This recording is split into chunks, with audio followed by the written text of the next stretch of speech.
Sandra,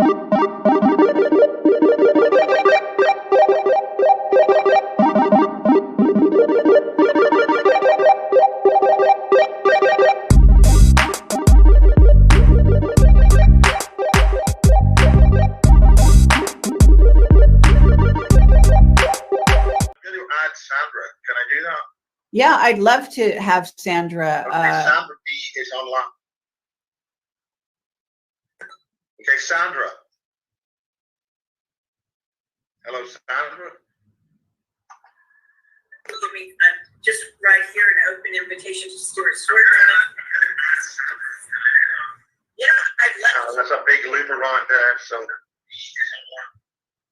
Yeah, hi there. Sandra Daroy, are you available?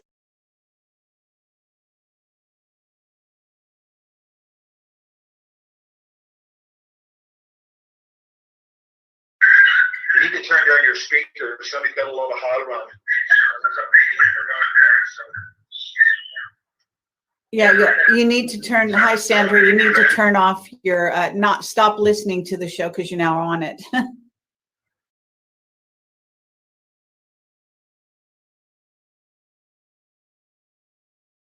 Okay.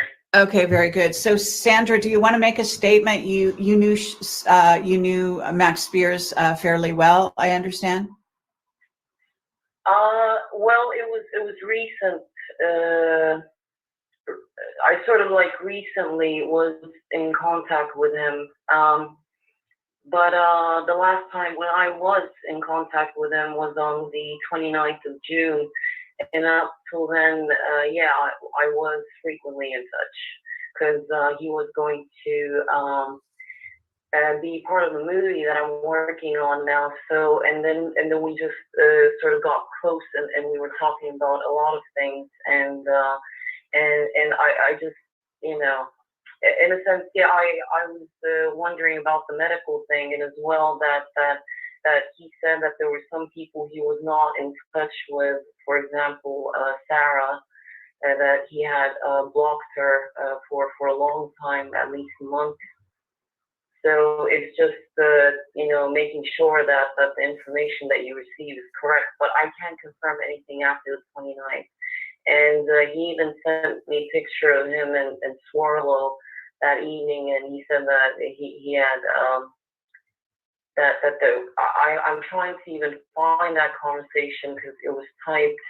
It's a little bit confusing for me. I need to go back to it and scan it closely because there were other conversations after that. But yeah, he said that he was receiving great information that night, that they were sitting all night and talking, and he was very excited about that. And then prior, unfortunately, he before we stopped being in touch, it just, you know, just silly things, and then things were blown out of proportion. But he did say that he saw a very strange dream of a woman with long dark hair sitting in front of him. It was like sort of lucid dreaming, and he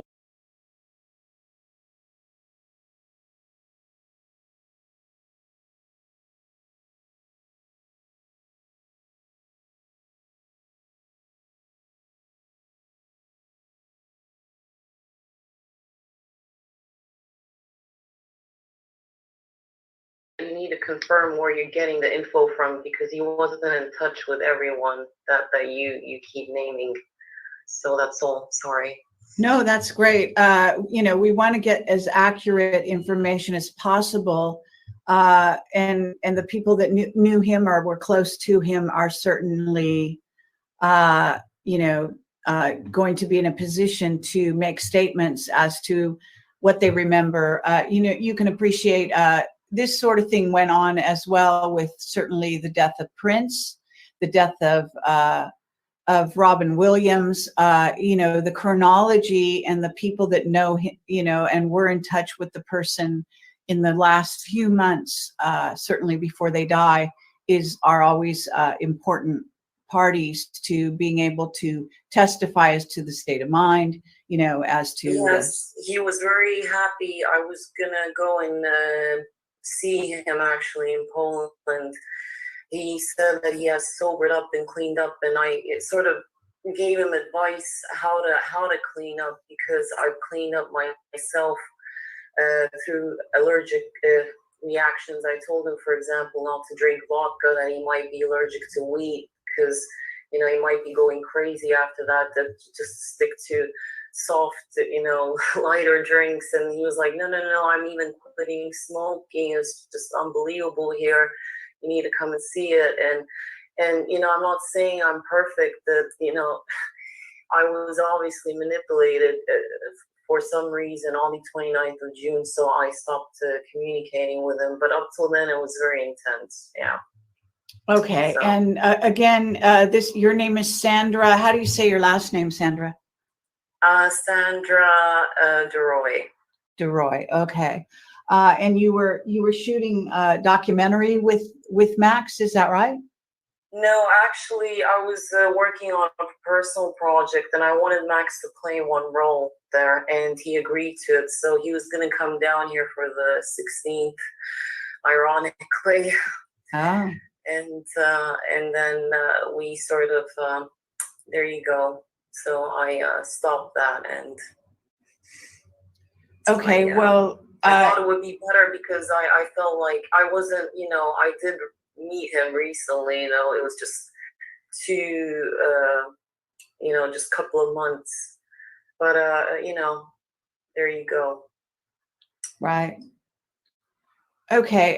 Did you have anything else you wanted to add that you might know about this situation? Are you in touch with any of the people close to him at this time, or anything other than Miles?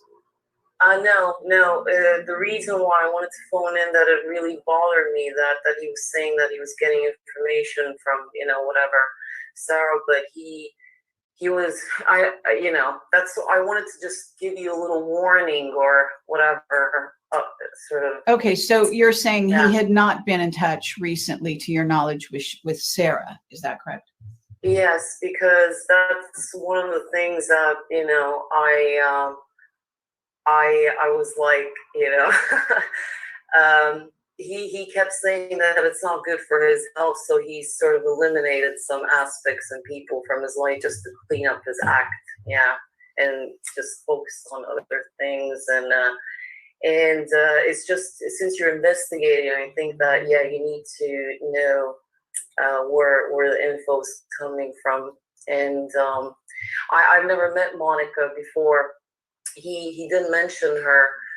He said that he was out there, and then whatever, and that's it pretty much. He was very enthusiastic. Our conversations were based on infinite information. He would never stop, this man. He had so much information, and actually I'm scanning through the notes here as well, because half of them are typed, which is good, and I'm happy to share them with you. Okay. Well, I do urge you to keep them private for now, and certainly if you want to try off the record, as they say, share them with me. That's your prerogative. But I think at the moment, maybe we have to hear from certainly the family, the mother, and see where things are at from her point of view. I think she would have the final say on what's going on in terms of what gets kind of shared with media and the public. That's usually how it goes, although certainly any of us who have direct interaction with him have our right to share what we know. And that's Kerry, just to make that thanks very much, guys. I'm going to jump off then. I think that. Thank you very much, Sandra. Thank you, Maya. To make it clear, I asked his mother this morning exactly what she wanted said and what she didn't want said, and she hasn't got back to me on that yet. Okay, I understand.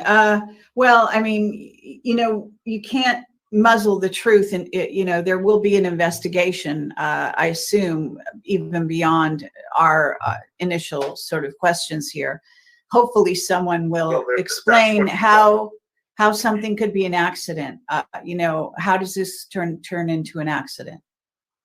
Well, that's the questions which are going to have to be answered by somebody, asked by somebody of a legal standing, which is, I don't think, we can't get that information. So anything that we say in that is just pure speculation. Right. Okay. Unless fair enough. Monica wishes to give a statement, and I would probably imagine she's not going to give any statement to anybody until her lawyers or whatever else say what she can and can't say. I mean, I'm just only speculating about what she can not speculate about, if you see what I mean.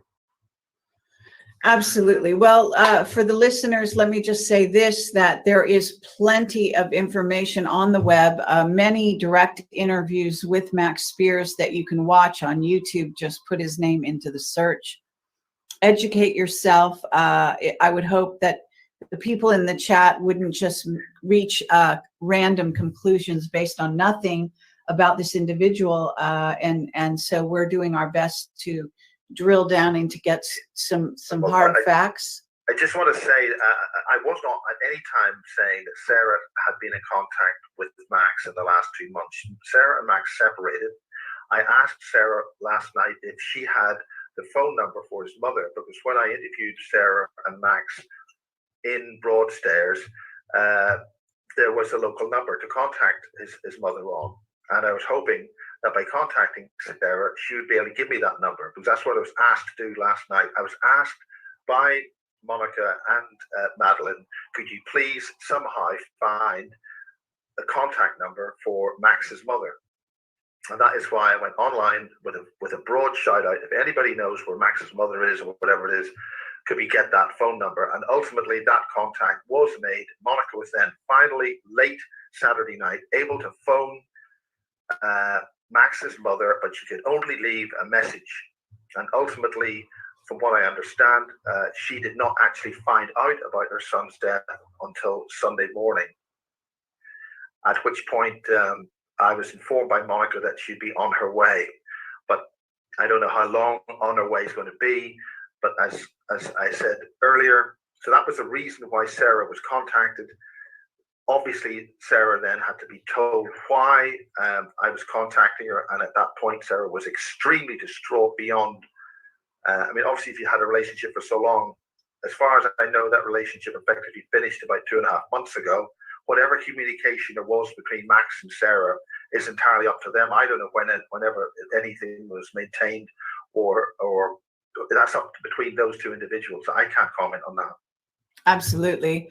All right. Well, at this time, I don't see any direct questions coming up in the chat, so we can close this down. I want to thank you so much, Miles, for coming on the show and sharing what it is you do know and trying to clarify some of the sequence of events as it was that you found out that what was happening here. And this is very recent.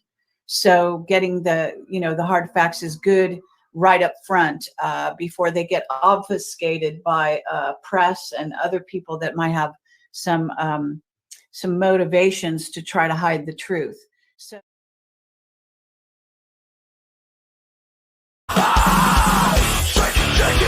Check it.